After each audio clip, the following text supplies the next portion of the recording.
I actually want to start with the beginning since your childhood has made such an impact of just who you are even to this day. You grew up with very humble beginnings. Your family didn't have a lot of money. And looking back, you've said to yourself, you actually wouldn't trade any of that hardship for anything. So, can you talk a little bit more about your life growing up and why you feel this way? Absolutely. I think life is all about contrast. And growing up in Baku, Azerbaijan, in a tiny little flat apartment, I'm used to saying flat now that I live in for the last 10 years. So, yeah, growing up in a small little apartment with my parents, and they would give their bedroom to my sister and I, so we would have a proper bedroom. And like they slept in the living room on the sofas. They had two different sofas, and to see that parents sacrifice for you so you have a better experience as a human was very special. As a child you don't appreciate that, but now I'm like, oh, it was so sweet of them to give their bedroom to us. But I felt like I had everything I needed when I was little, because what I had was my parents' love. And actually we had a lot of freedom growing up in Baku, because back then kids were allowed to be out there on the streets playing, and it was so incredible to have that level of freedom. I didn't appreciate it again then, because everybody had that level of freedom, whereas now kids who live in big cities are not allowed to be out. And I felt like that gave us a lot of courage from an early age, and also independence. Yeah, just learning to survive on the streets, it gives you life skills. And I'm so appreciative of that. And I remember since I was very little, I just knew that I'm not going to stay in Baku, Azerbaijan. For some reason, I just felt this natural pull towards traveling the world and seeing other parts of this beautiful planet Earth, and exploring and having adventures. Freedom is one of my top values. I just knew it from a very early age. I would spend hours just daydreaming, or now it's called visualization, but I literally would spend hours and hours imagining myself living somewhere else. And surely enough, by the age of 16, it took a while. Um, my parents decided to immigrate to Canada. So that was, our path out of Azerbaijan. Because back then, until I was 16, I never even got on a plane. You couldn't buy a ticket and travel anywhere you wanted. It would be very difficult to get a visa.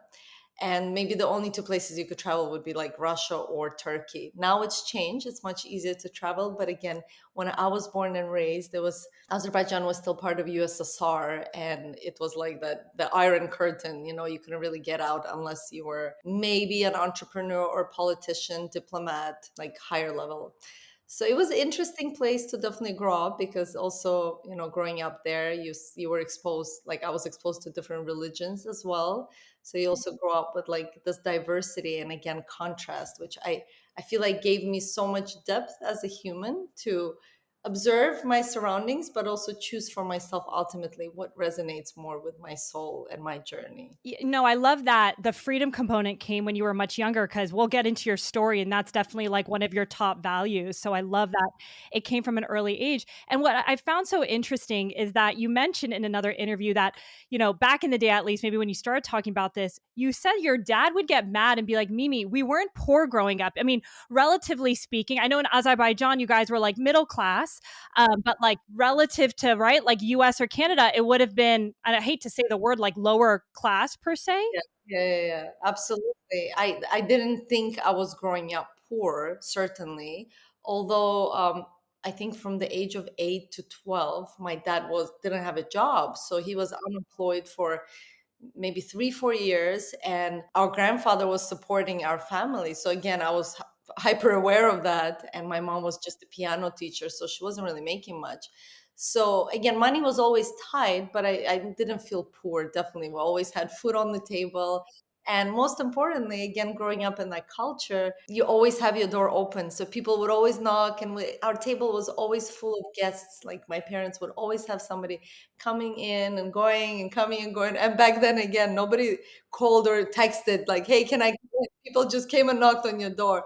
So I think that was also a very beautiful part of my upbringing, because now as an adult, I also love hosting people, and I just love my house being full of humans, which, I think comes from that upbringing and being open. that. Yeah, I'm always so curious. You joke that since you were younger, you were visualizing. I love that because you obviously that word didn't exist back then. But were there some early influences that really showed you that there was a bigger life outside Baku, Azerbaijan? Because I'm sure there was not as many opportunities that were visible to you. But I'm curious what might have influenced you at a young age to know the world was so much bigger. It's such a good question that you ask. I think our soul knows. I think if we dig deeper and we're connected with our intuition, with our inner compass, we always know the path we need to be on.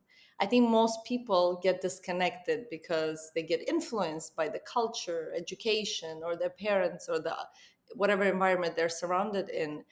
I think because of the freedom we had, because our parents were just busy trying to survive, right?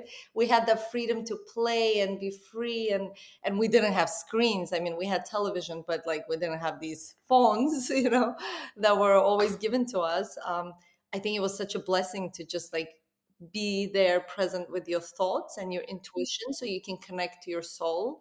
And I just had this inner knowing that I'm not gonna be here. Like I'm gonna live here, but I'm gonna be somewhere else. Like I knew it. Like I knew it 100 million%. And you could say, oh, maybe it was the Hollywood movies, but then all my friends watched the Hollywood movies as well. I mean, we all grew up watching the same things. And I remember telling my classmates that I'm not going to stay here. Like I'm going to leave. I'm gonna live in America. You called everything America, right? But basically that was the West, right? Like, and they would laugh, of course, and make fun of me. But then years later, when I already moved away and I came back for like a school reunion, all my friends were so shocked that they still remembered that I didn't remember that I used to say this to them because I used to say it to everybody, but they remembered. And now they're like, your dream came true. Like you manifested it. Again, they didn't use those words, but it's like, it happened. Like you knew, somehow you just knew. And I think we all know. Again, we can ignore it, we can neglect it, we can deny it and pretend that we don't. But the truth is always inside. And if we connect, we know. So I think, yeah, it was just that inner knowing and maybe remembering that this is the path. I love that so much. That's so powerful. I kind of went down the path of corporate. I definitely forgot about what brings me joy and happiness.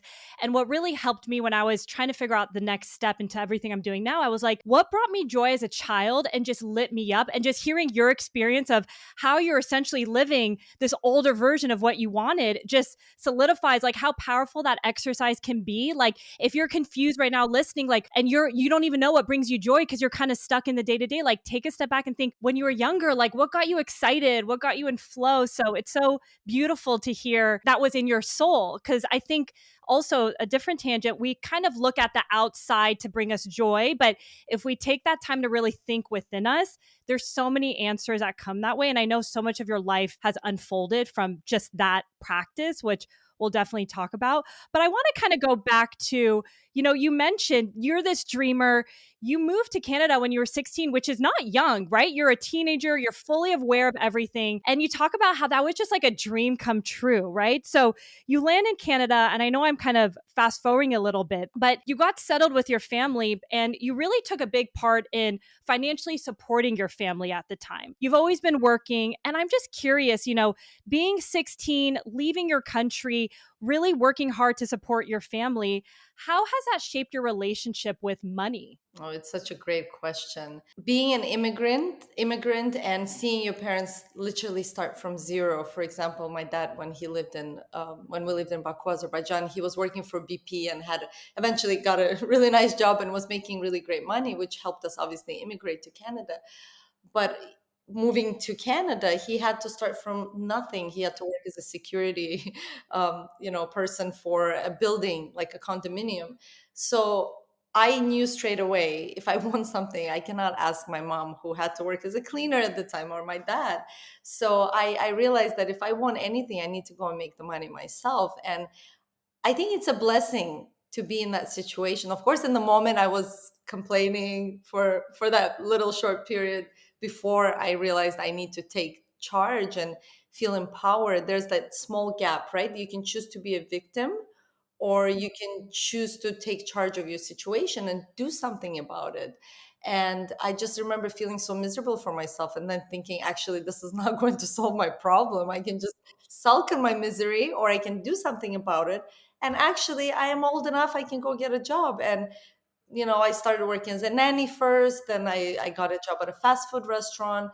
Then I really enjoyed hospitality. So I just went from one restaurant to another. I worked at two different jobs, like eventually got a job at a bank, and worked at a restaurant and went to college all simultaneously and literally had no time off. I was working every single day. I maybe had a few hours off on a Sunday, and that was such a nice treat. But I remember thinking I was like a hamster in a wheel, like it just my heart rate was so fast because I was like always running somewhere. And I thought to myself, will this ever end or is this my life, but again, I didn't have much time to think. There were like small moments where you kind of like have this existentialism as like, is this all to life? I'm just going to be like in this hamster wheel.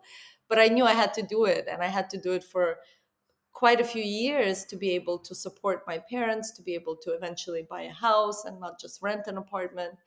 And um, and then eventually my dad was able to get a decent job. He went back to school. My mom was able to also start her practice as a piano teacher again. All of that takes time when you're an immigrant. Anytime you start a new chapter, you can't expect to be where you want straight away. It's going to take time. You have to be realistic and lower your expectations. I actually made a video about this a few days ago on my Instagram. It's like reality minus expectations equals happiness, right? Like in life, if our expectation is that you're going to immigrate to this new place and everything's going to be perfect, you're going to have friends, you're going to have a job, your life is going to be great, you're setting yourself for failure. Because most likely, I mean, there's a small chance it will, but in reality, it takes time to set your roots and feel comfortable in any situation, even if you're moving to school or college and it's a whole new environment in a new city or town or state. It's going to take time. And I think being patient is it teaches you patience and grace.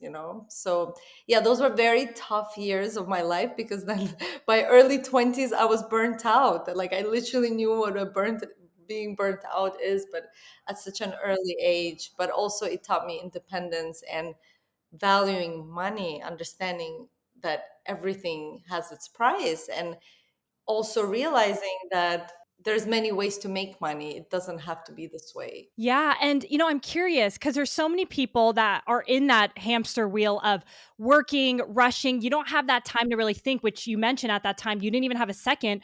But one thing that I thought was really profound is you realize that college wasn't for you. It's clearly not because you're smart. You're clearly a hustler, a hard worker that loves to get things done. So I'm curious, especially coming from an immigrant family, I know personally like how much education is important. My dad still tells me to go get my MBA. I'm like, Dad, the ship has sailed. Like, leave me alone. So I'm just It's curious. never really sailed, but yes, Yeah, sure. true, true. I mean, I have no interest. I'm like, I'm already doing my thing. But the mentality of immigrant families are always like wanting a better life for their kids. So to go get an education. So I'm just curious, how did your family respond when you realized this isn't the right fit for me? And how were you thinking about your plan B at the time? To be honest, I am pro education. I'm definitely not against. I think it's important to start with that, because sometimes when I share my story, people think I am promoting people to drop out of college or university. In reality, I had no choice in that moment. I mean, you always have a choice, but I just made that choice because it made more sense. Because at the time when I was in my second year in college doing international business degree, again, I had the intuition that what I want is be international and do business.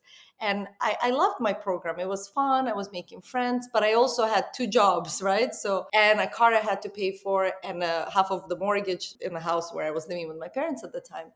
And I remember in my second year, I had to take accounting, and I went to first class, second class, third class, and then I sat there and I realized I'm just not going to pass this course unless I take extra classes or like get a tutor. And I had no time in my schedule because I had two other jobs, right? Like I was working at a restaurant, at a bank, and part-time college. I mean, I was full-time in college. And I just remember sitting there and thinking what is the choice I'm going to make here? And I realized the reason I'm taking this program is because one day I want to have a business. So when I have a business, I'll just hire an accountant. So it was because of accounting that I made a choice to drop out. But if I had the luxury of my parents paying for my school, because I was paying for my college, I would have never dropped out. If I didn't have to work two jobs, I would have, if I had to just work one job, I would have not dropped out. I would have had the tutor to help me so I can pass. But I realistically knew that this is beyond my capacity to do this on my own because I'm really good at school. Like I'm not good, but like I can kind of wing it. I'm like I do assignments last minute, or like the type of person that studies like literally the night before Oh and my stuff. god, I've always been jealous of people like you. I think a lot of entrepreneurs are like that, to be honest, from what I gather. But with accounting, I was realistic with myself. I was like, this is not going to be one of those, and it was a requirement. So like I couldn't have gotten my degree without it. So best decision ever because it worked out for me. But again, I went back to school and I got certified as an image consultant. So again, if you are passionate about something and you want to get better at it, of course, go to school, educate yourself. How did my parents react? I was very logical because my dad was like, "You're going to university." I said, "Okay, who is going to pay for it?" Because he could afford at the time. And he was like, "Why don't you take a loan?" And I said, "I don't want to take a loan because I don't want to be in debt to the government because the rate is going to be so high. I would rather go to college because college was a bit, less expensive." So I took a year off after high school, but then when I went, I was paying myself, because I was working, so I could afford to pay. But then again, he kind of accepted that fact when I had to drop out because he wasn't the one paying for the school and he didn't help me. So he understood. But I think it's important to have this transparent conversations with your parents and challenge them on their thinking. Also, because he had 2 degrees. And I said, listen, you have 2 degrees and you're in this new country. They don't care about your piece of paper. Is that degree getting you a job you want? At the time, it didn't. And, so I said, I don't know where I'm going to end up in my life and if this piece of paper is going to be helpful, which in reality, nobody would care about my degree here in London. Now I've been in London for the last 10 years. So it's you have to challenge your thinking and challenge the standard thinking in the world sometimes and ask yourself questions and again align whether it makes sense for you, whatever decision it is that you're making. Yeah. Oh my gosh, I love this. I know my husband and I, Drew, who obviously is a friend of yours as well, and he dropped out of college. I I went to didn't know college. you dropped out too. Yeah, he dropped out. Yeah, and it's just so interesting because my experience, I do think, I think from a social perspective, I loved meeting my friends. I thought it gave me independence. Of course, I wasn't working many jobs like you. I didn't even have a job, so I'm super spoiled and luxury to be in that position. But he had a unique experience where he genuinely just felt depressed and he was like, I don't know how this is going to benefit me in my life. And I think just going to what you feel inside and what feels right. Obviously, we're both entrepreneurs. We came in different paths, but going back to like what is logical for you in that right step and questioning anything. And especially, a lot of women listening to this podcast want to be entrepreneurs, want to start that business. I think if you can be, I love that like you and Drew are questioning so early in your life. That is like the biggest superpower to have as an entrepreneur because any success comes from going against the grain and doing what people don't do. And it's just beautiful to see you guys had that foresight a little bit early on. But I guess to your point, there's nothing wrong with education, just depends on your situation and what step, you want to take. So you ended up, not going to college and you mentioned you were working at a bank and you actually met, your now future husband and co-founder Alec, and you guys, this is before you even started companies together and got engaged, but you both abruptly left the bank, which I know was a huge turning point. There's a lot to unpack there, but can you kind of talk about that phase in both of your guys' life?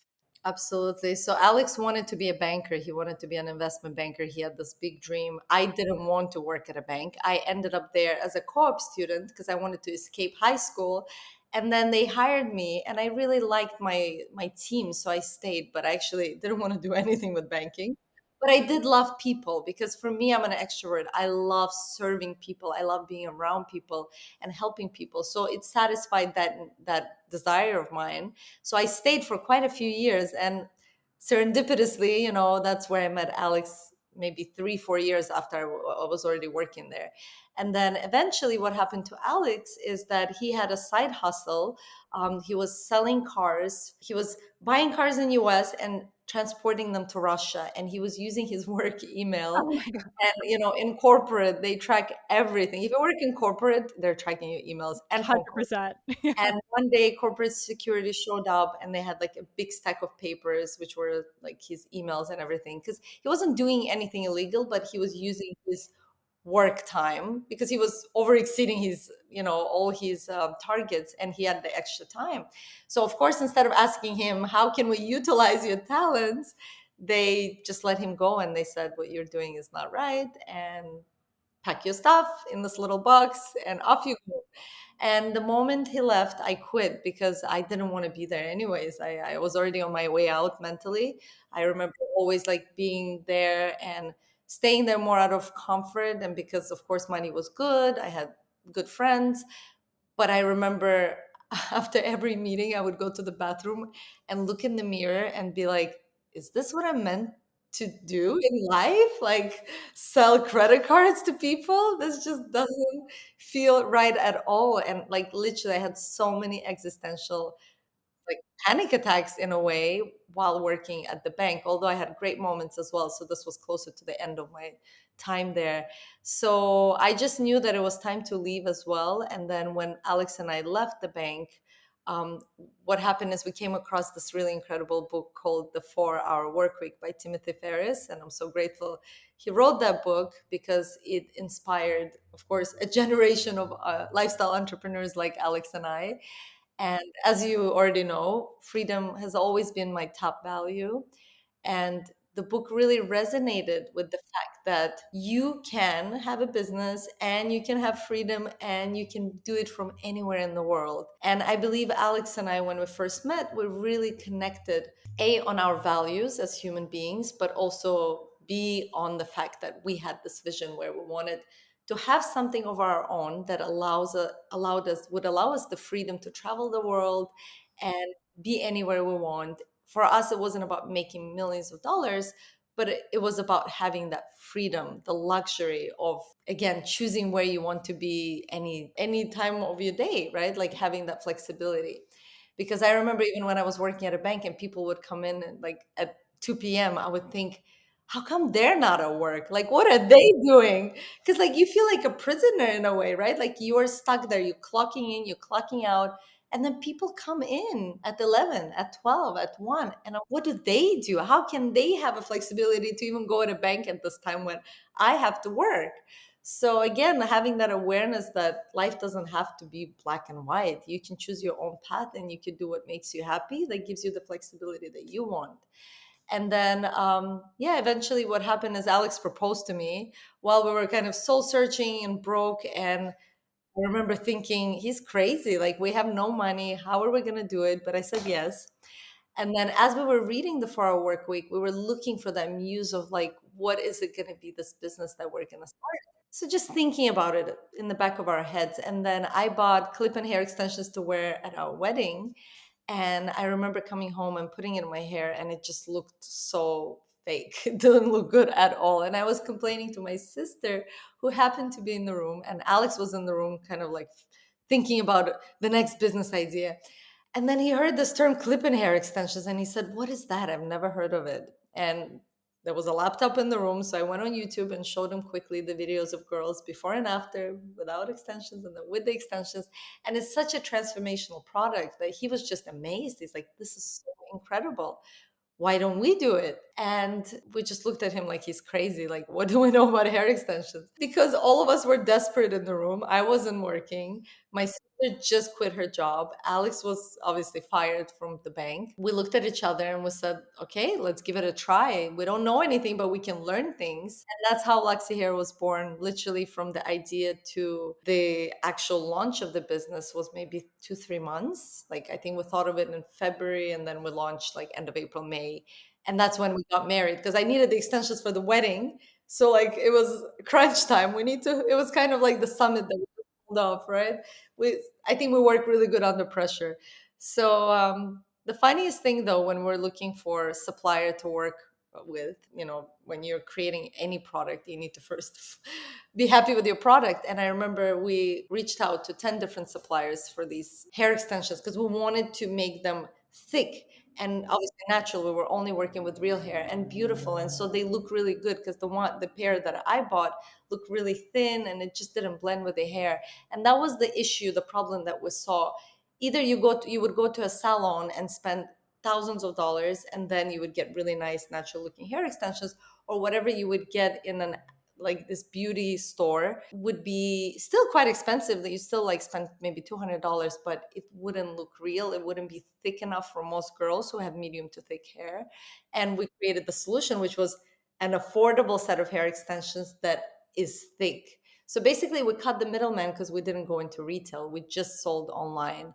And yeah, out of the 10 suppliers we reached out to, the first one sent us the set, the hair extension set. I put it in my hair and I just remember thinking I look like a mermaid. I just had butterflies in my stomach. It was the best feeling ever. But then I thought to myself, I'm not going to get excited because we have 9 more samples coming in. All the other ones were horrible. So again, there's the serendipity in life, like doing the right thing at the right time.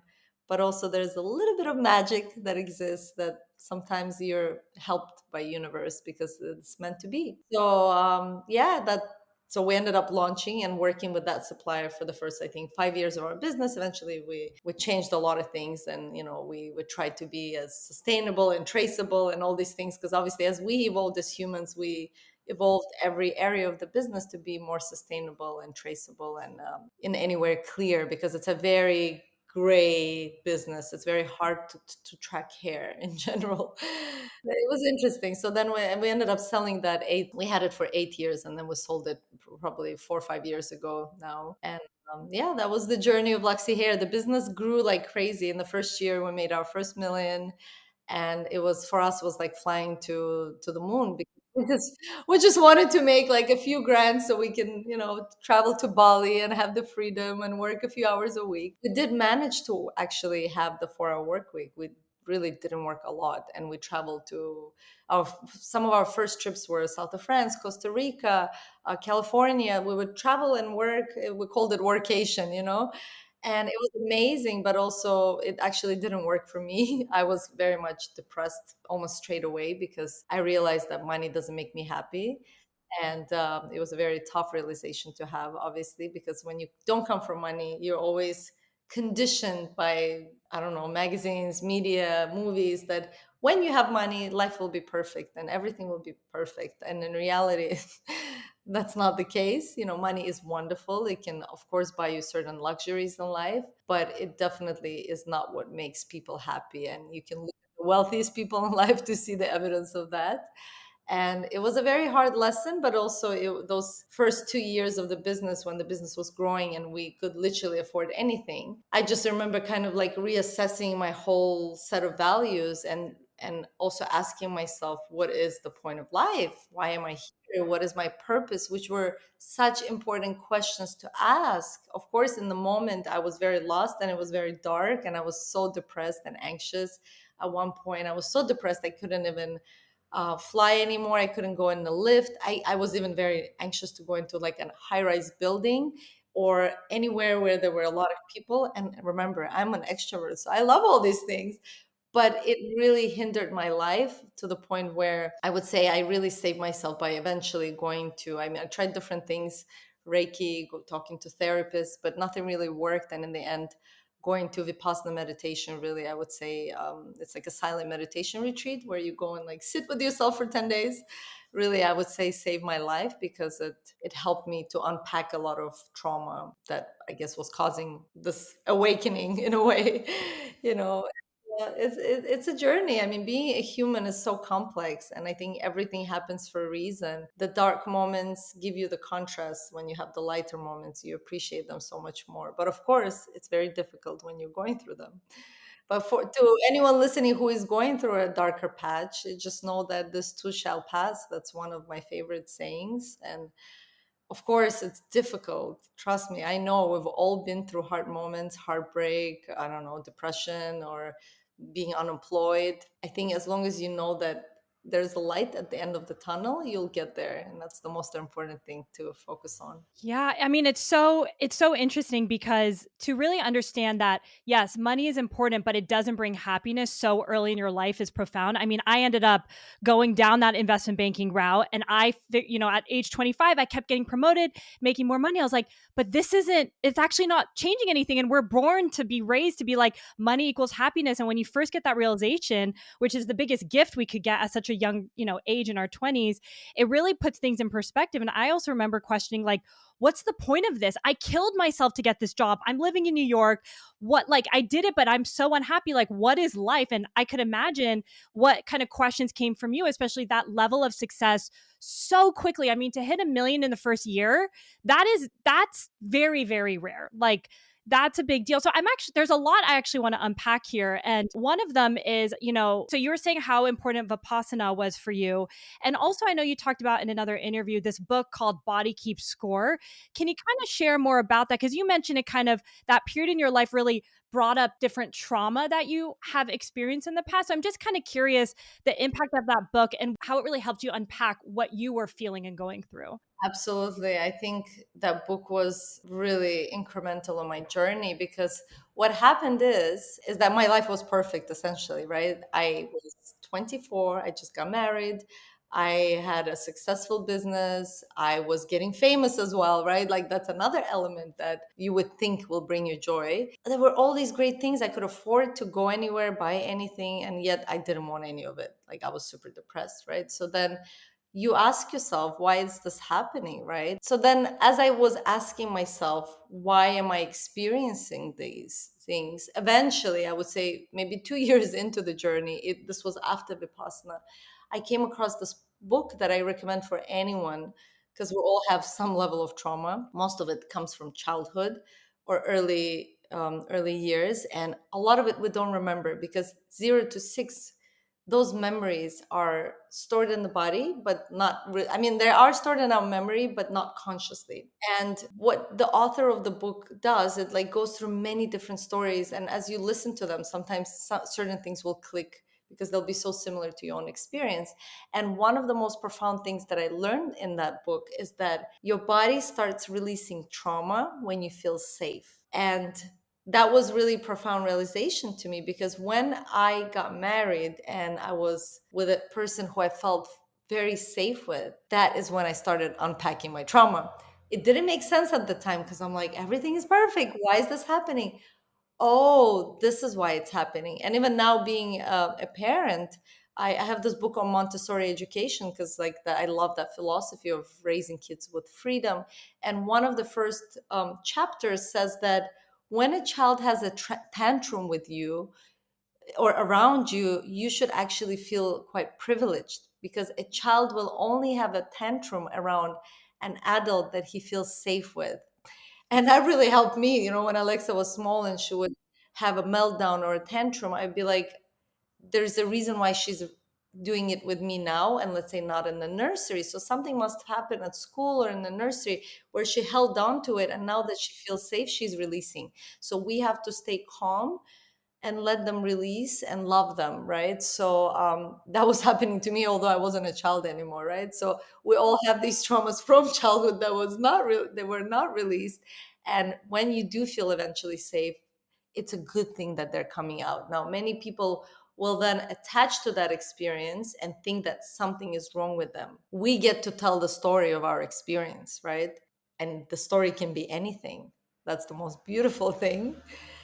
And at that moment, my story at first was, oh, I'm depressed, I'm anxious, I don't know what's happening. But as I read the book, I switched the story in my mind and I thought, oh my goodness, this is amazing that this is happening. And in fact, he helps you with different methods and techniques on how you can help your body release. Of course, meditation is one of them. Also, massage can be really helpful for people who are storing a lot of tension. Tension is trauma. It's like getting regular massage helps you release a lot of this trauma as well. Of course, you need the right practitioner. It's not like you'll go to any like an average place. You need somebody who goes quite deep, but there's people who can help you do that even through physical massage. but many other practices, where you sit with yourself and it just comes through. I recently tried something called nail therapy. I don't know if you've ever I tried it. haven't. No, what is that? Yeah, so you stand on these like really sharp nails for anywhere from a few seconds to like 40 minutes. I managed to stand for 38 minutes. I Oh thought it my was gosh, Mimi. I know Amazing. it was insane, but it was very similar practice where again you're standing on something so painful, but while you're doing that, you have to like let go and release and ease into it. And as you do that, something happens to your body where your body starts releasing stuff. And in these 40 minutes, like I cried so many times, like stuff just like released through my body. So I felt like that was another practice that can help people release the stored trauma in their body. So fascinating.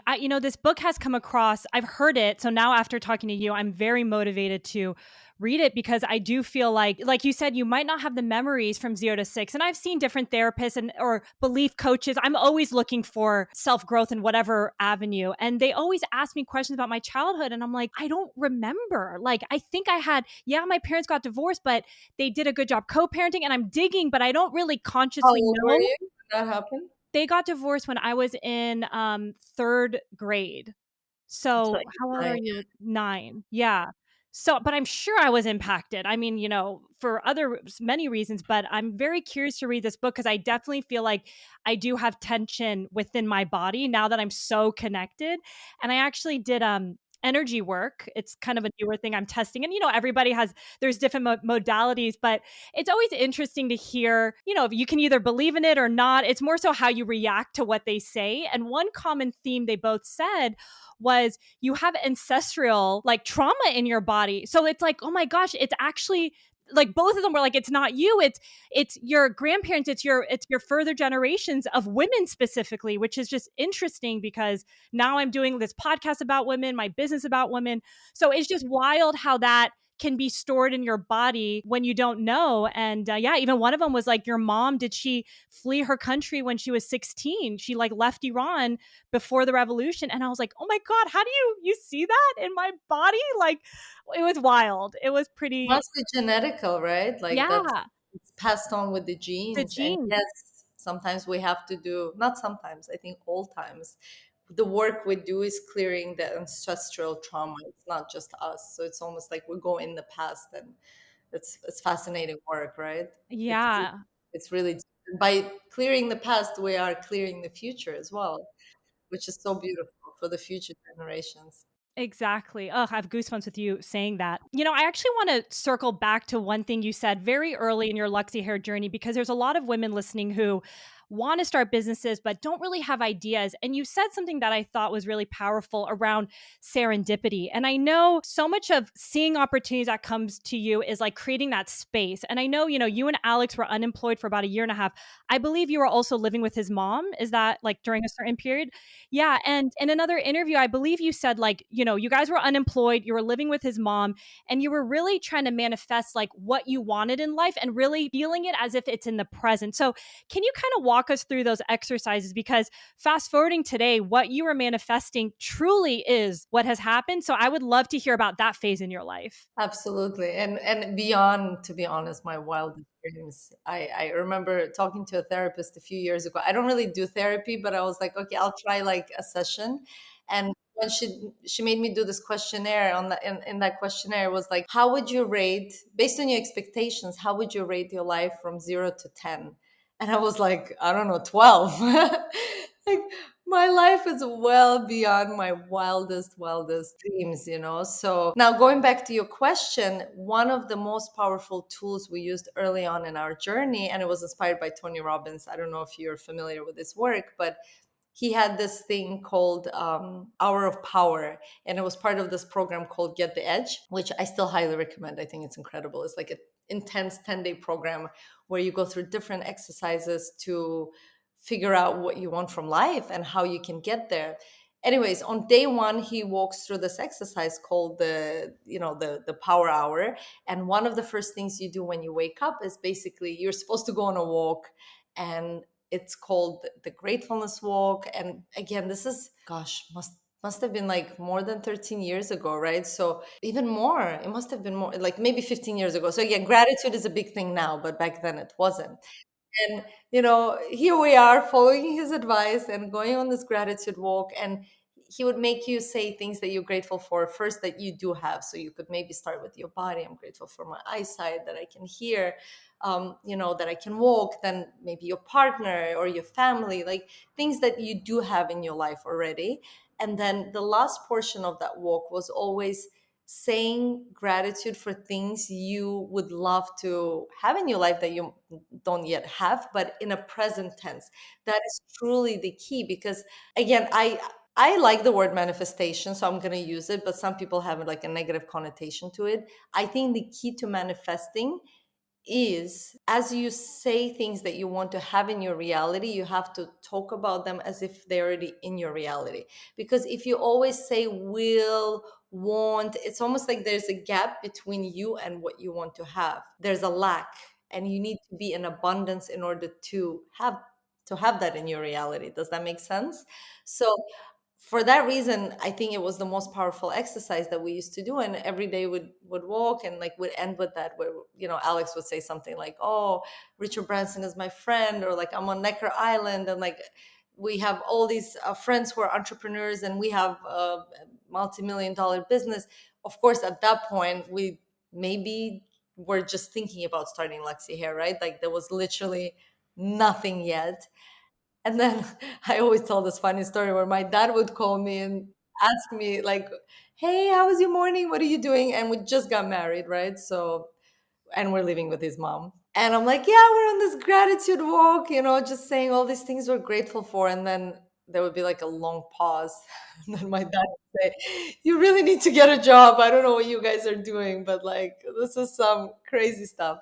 But obviously, my dad now can see that gratitude is a very powerful tool. And if used properly and well, when you focus on all the abundance that you already have in your life, you're bound to attract more of it. And it was incredible because obviously things don't happen overnight. But now looking at my life, like 13, 14, 15 years later, literally everything came true and more. I mean, I wouldn't in my wildest dream even think that I would live in London in the most beautiful neighborhood in the most beautiful flat and have be friends with Richard Branson's son. And like all these things happen like so effortlessly and naturally because we just knew that they like we just believed, and we again were grateful for them before they even happened.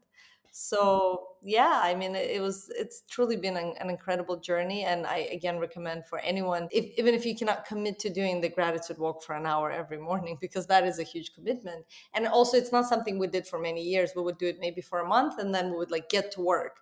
So again, manifesting is not just about sitting there and dreaming and fantasizing, although that is important part of it, but also then like taking actions and steps to get to where you need to be.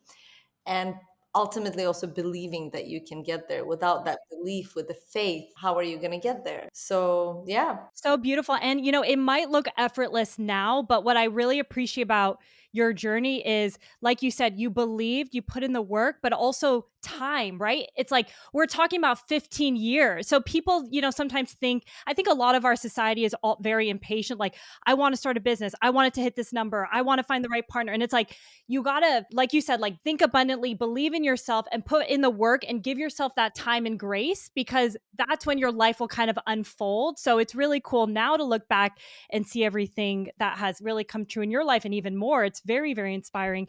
And one thing you mentioned in another interview that I just want to bring in case it helps anyone, I also had, and we'll get into what you're doing now, which is so cool because it relates to everything that you care about in this life with gratitude. But you mentioned the importance of, I have a journal. I actually started it when I was in New York, when I was very unhappy, questioning life. I'm like, I got to do something because this isn't it. So I would write down, 3 things I was grateful for. And you mentioned something that I thought was powerful, where you said, try to diversify what you're grateful for. Because I have been there. I still do this gratitude journal. It's been like 15 years now, I think, at night. And you're like, instead of, it's obviously a good point to be like, oh, I'm grateful for my health, I'm grateful for my family. But like, if you say the same thing every night, which, we're tired sometimes, you kind of just do it, but to just open your mind to different things you're grateful for. It could be the smallest thing. I'm grateful for the sheets on my bed, whatever it could be. It really changes something about your perspective, where you start living life and you start noticing different opportunities of gratitude. So I don't know if I'm saying that correctly, but I really love the diversity in gratitude that you were saying. Absolutely. Are you using the 5-minute journal, I Of hope? Or course. Now, yes, and the productivity journal, oh my gosh, I'm like set up over here. exactly.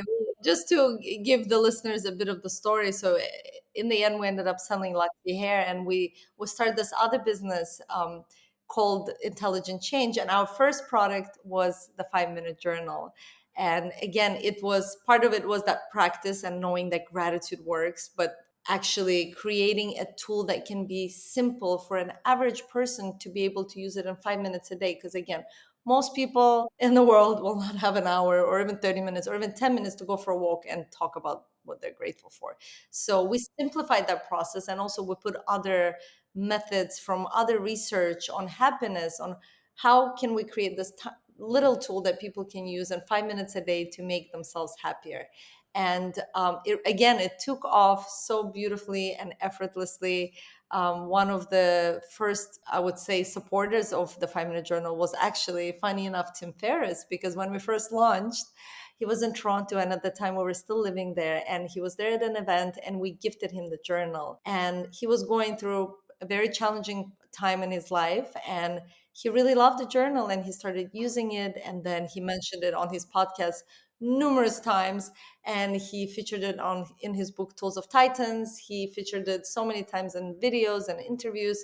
I'm so grateful if by any chance Timothy Ferris is listening to Oh, this if you're podcast. listening, Tim, yeah. Forever grateful. So like the journey really took off, because at that point I had an audience. I was talking about it. He was talking about it. Other people and influencers were picking it up. Again, that we launched about 10 years ago. And gratitude has been such a huge part of our lives and what we advocate. Now, going back to your question about how do we actually use gratitude, so it's not just mechanical, and you don't wake up every day and say, yeah, well, I am grateful for my house and I'm grateful for my bed.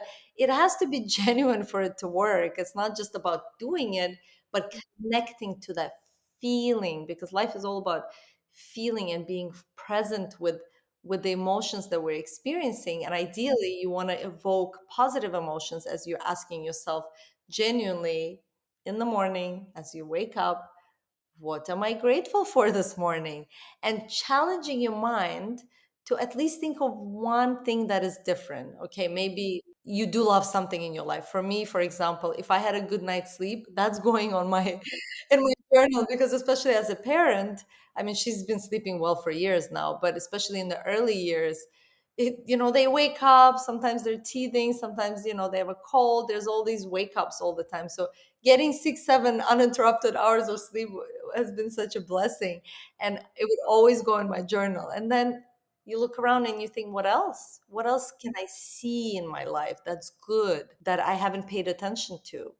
And I always encourage people to do it in that way, because otherwise it just becomes this mechanical habit that doesn't really work anymore, because you're just writing the same thing over and over again and you're not feeling the practice. I love this. And I also love it's such an amazing business because both you and Alex, it's true to who you are as people. So it's so beautiful to see how you guys are like really growing the business and bringing so many amazing experiences like the summit that you hosted this year. But it's so interesting because you mentioned when you guys just launched, it was a passion, it was a side thing. I think it was even during Luxy Hair. And you're like, we're just going to order 1,000 books. And if no one buys it, we'll just give it to a friend. But I love that mentality because you guys just try different things. There's no expectations. So I'd love for you maybe to talk a little bit more about that. I think this is a great example of following your desire minus the expectation that it's going to lead you to millions of dollars and a successful business. Of course, we would want it to work out.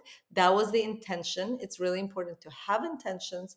It's good to have desires in life. I mean, that's why we're here on planet Earth, to experience and have dreams and expand. However, the moment we have expectation that something has to work out the way we want it, we make ourselves miserable if our reality doesn't match the expectation. So then we suffer, and again we create that attachment that we need to that outcome to be happy. But in reality, isn't it a blessing even to give it a try and say, I've done it? Like, I've done it. I think most people who feel like a failure are people who never try. Like, there is no failure but the failure of even taking a chance.